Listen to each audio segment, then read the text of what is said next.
Not too long ago on my channel, I showed you a professional sewer camera inspection system that you can see right here, made by Sanyipace, which worked extremely well. Today we're going to be testing out this newer touchscreen sewer camera inspection system made by the same company.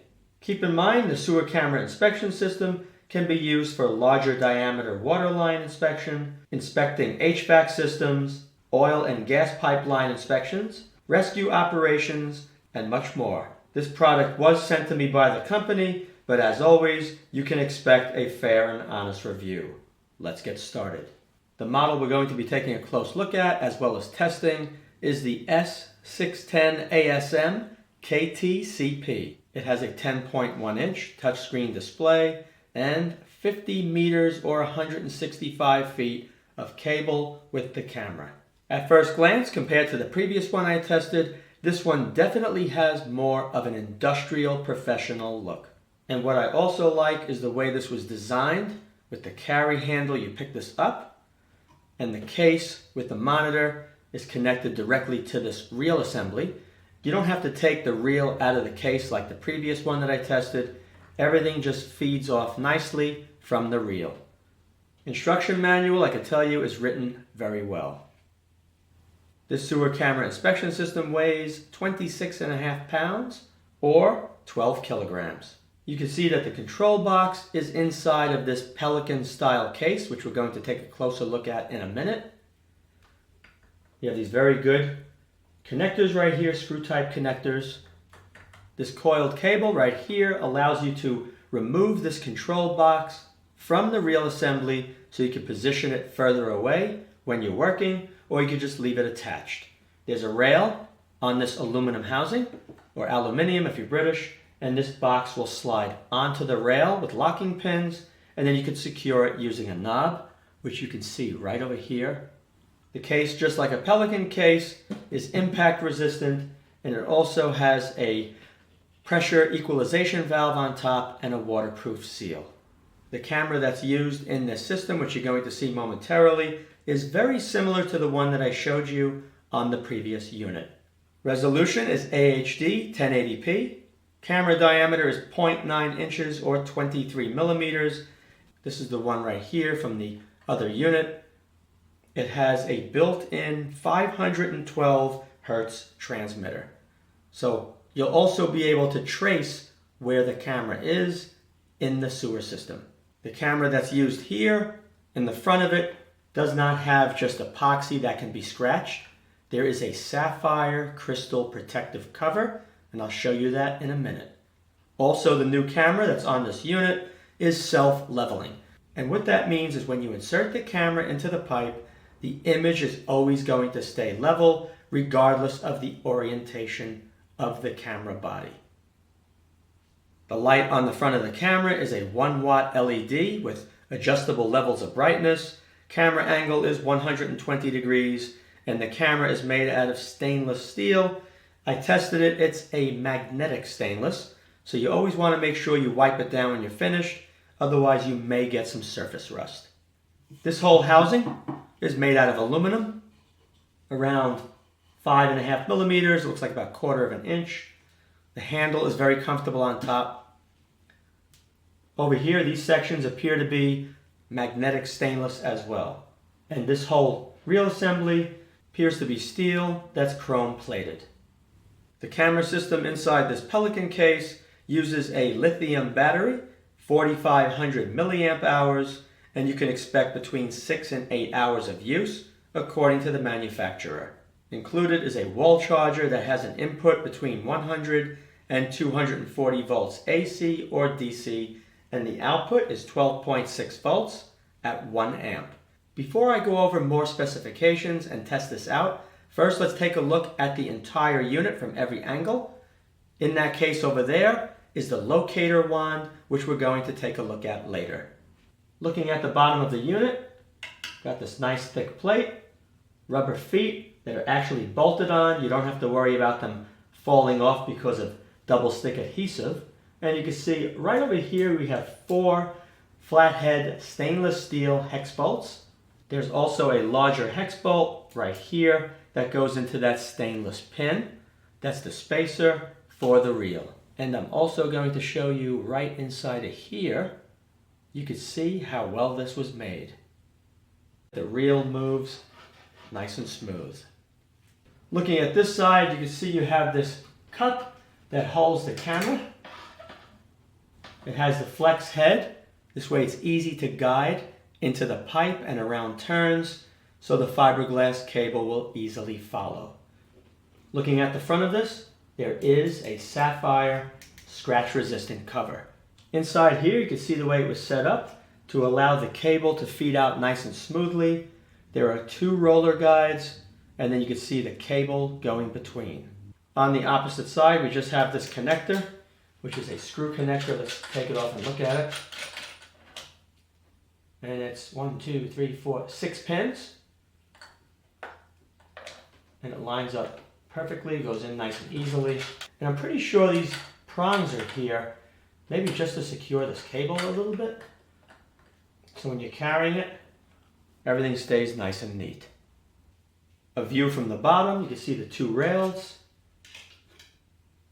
And a view from the top. So basically you would remove the camera from that holder, and then you can rotate this reel as you're feeding the camera into the pipe, and as you're bringing the camera out, you would go the opposite direction, pulling the camera back in.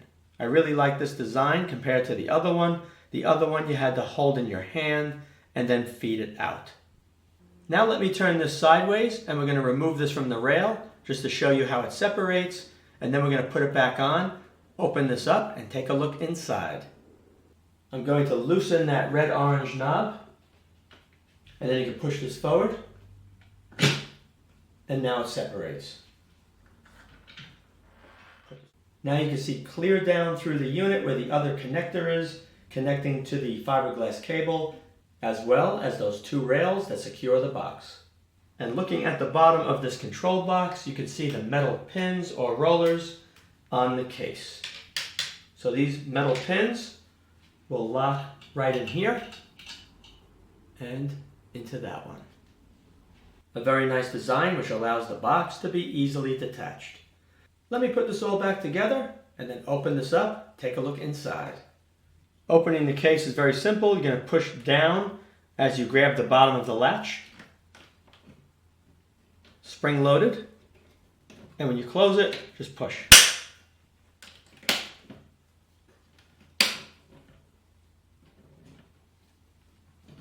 And you can see the top. The other unit that I tested had like a plastic or vinyl shroud that you would hold together with Velcro to keep the sun from glaring off the screen when you're working outside.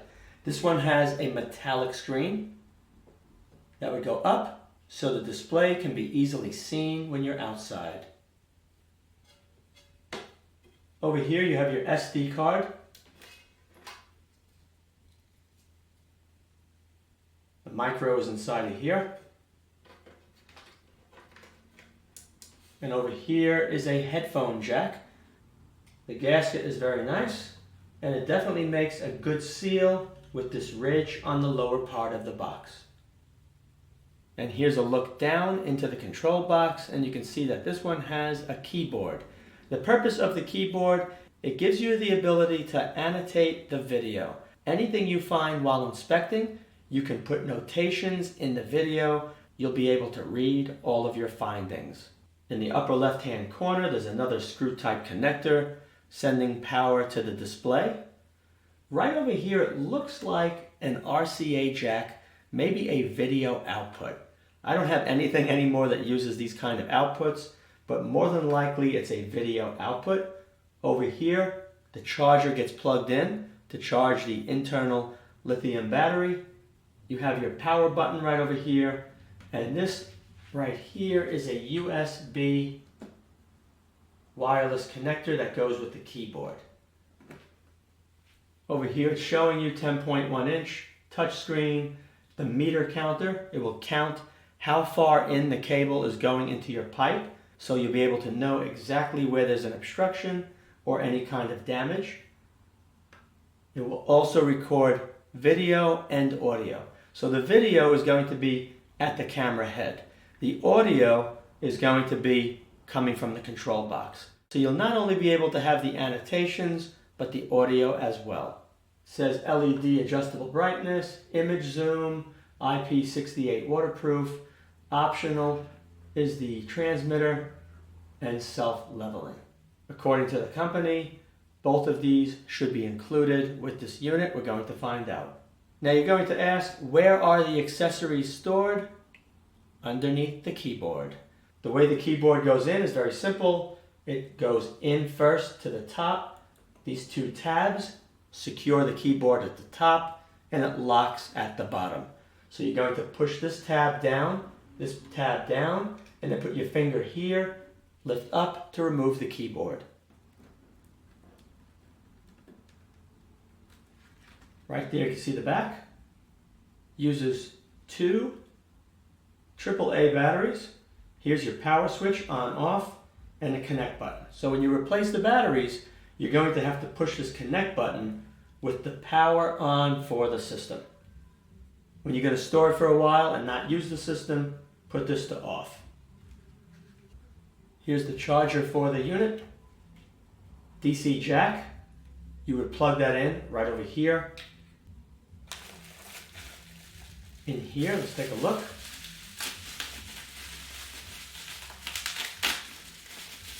Okay, it's pretty cool. So this is a better quality than the one from the other unit that I tested.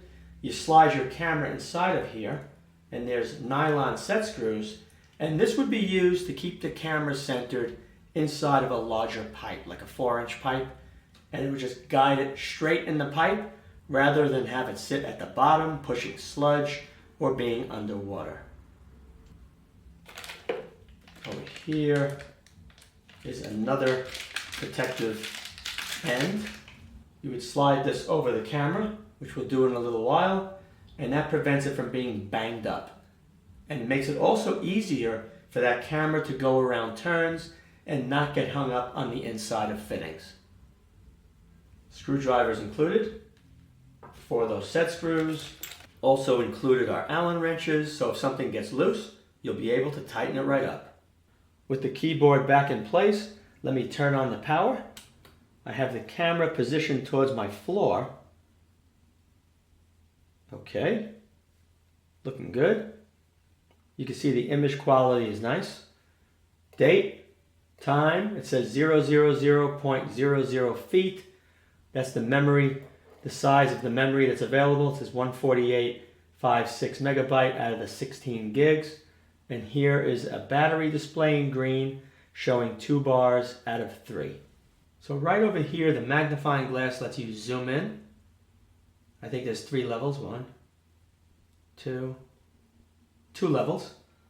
Over here, if you want to take a picture, you just push it once. You saw the indication, upper left corner. If you wanted to film a video, you would just touch that. Recording over here, you see. And it's also recording audio, so it's hearing everything I'm saying right now with respect to this video. When you're done recording, touch it again. This button here adjusts the brightness. So right now the lights are off, the LED, so there's 3 levels. Right now it's off. That's 1 level. 2 levels, you see it's getting brighter. 3 levels, a little brighter. And off. Now over here, feet or meter, you can select which one you want to use.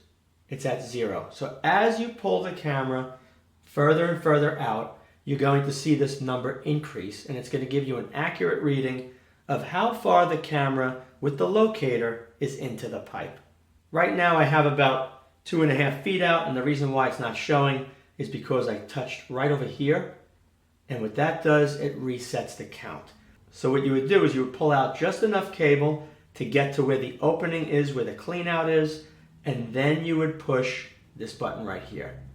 When you push that, the count goes to 0, and as you're feeding the line in, you're going to see this number increase. It definitely works.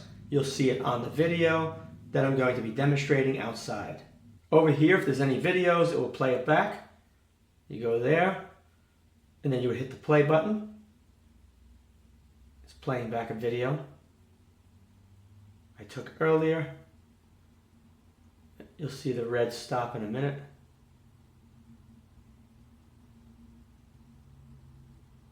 And that was the end of that video. You go back, forward. So it's just that video you see there. I can do delete all, confirm, no files. Now to go back, I go over here. And again, main screen. So now you know we got zoom, camera, video, the light, that resets the count. Let's go into settings.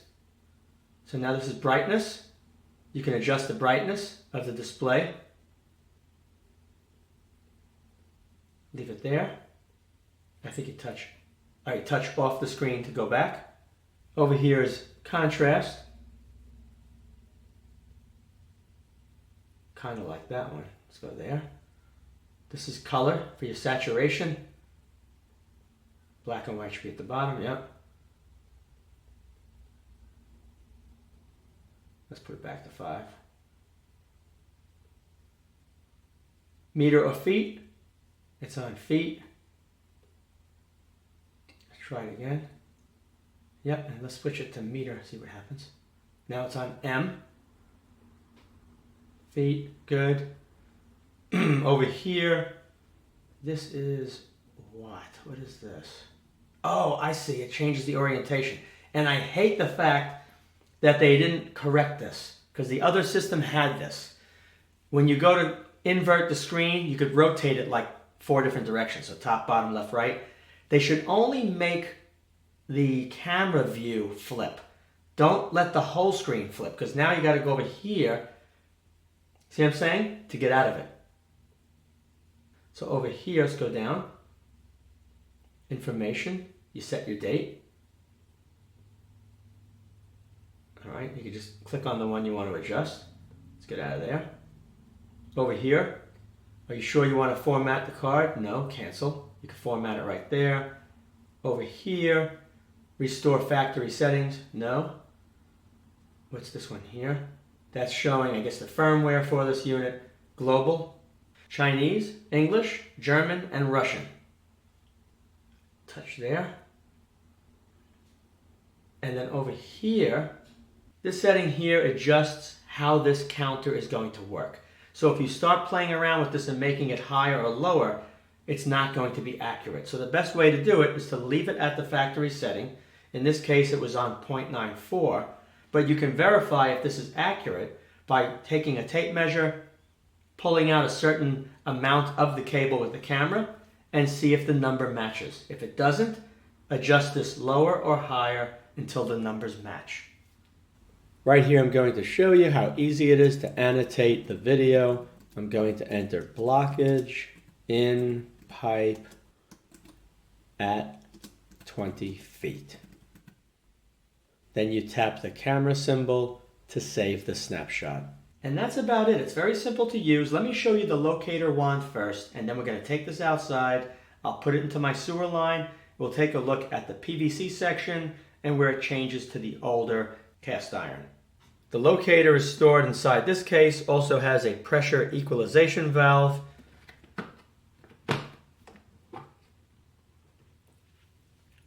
This is the wand, good weight. In here is a charger using DC jack. And right here, held in here very snug, is the locator. You can see there's an analog gauge at the top that says sensitivity. Over here is your speaker for your audible alert. This is a battery strength indicator when it's turned on. When you first go looking for the area where the camera transmitter is located, buried in the earth or under a slab, you want to make sure the button is in. So that's in.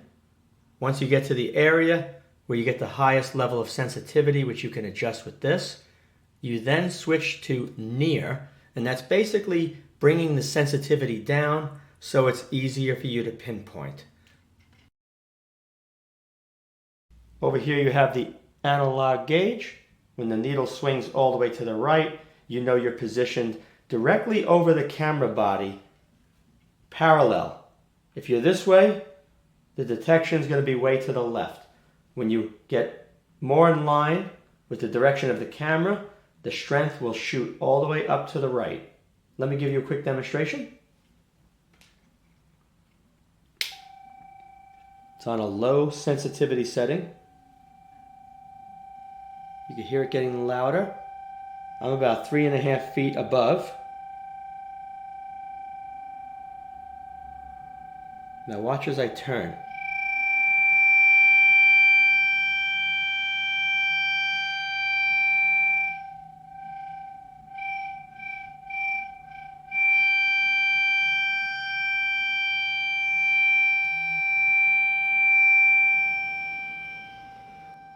I can tell you this one appears to be more sensitive compared to the other locator that I had.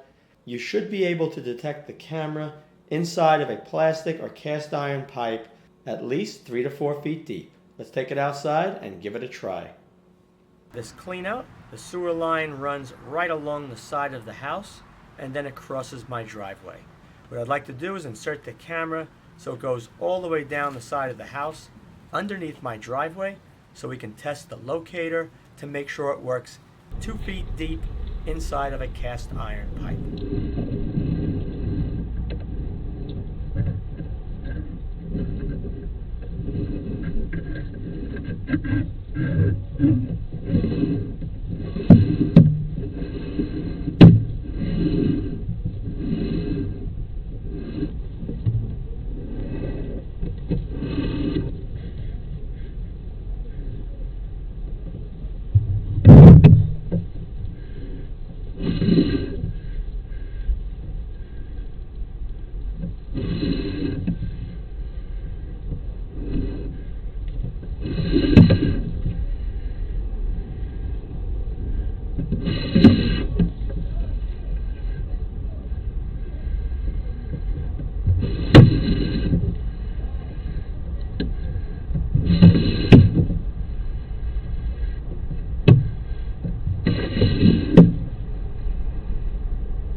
Not a problem at all pinpointing the location of that sewer line, which is cast iron under an asphalt driveway.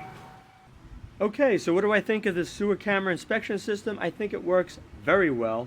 The only thing I don't like is that they did not fix the camera flipping issue with respect to the camera lens. It would have been nice to see just the screen of the camera flip, leaving all the controls alone. They should really correct that. But everything else works good. I like the fact that I can leave this on and slide it into this cup by taking this out right here. So if this is without the black piece, the camera will slide in and stay in place. And if you want this thing on, you can just leave it just like that. You can also pull this out and this will lock the camera tight so it can't move in and move out. So this was well thought out. The locating wand works perfect. I have no problem with it. Easily 4 or 5 feet deep, detecting a sewer line. In my case, under the driveway, it was a cast iron pipe. The other thing I checked was over here.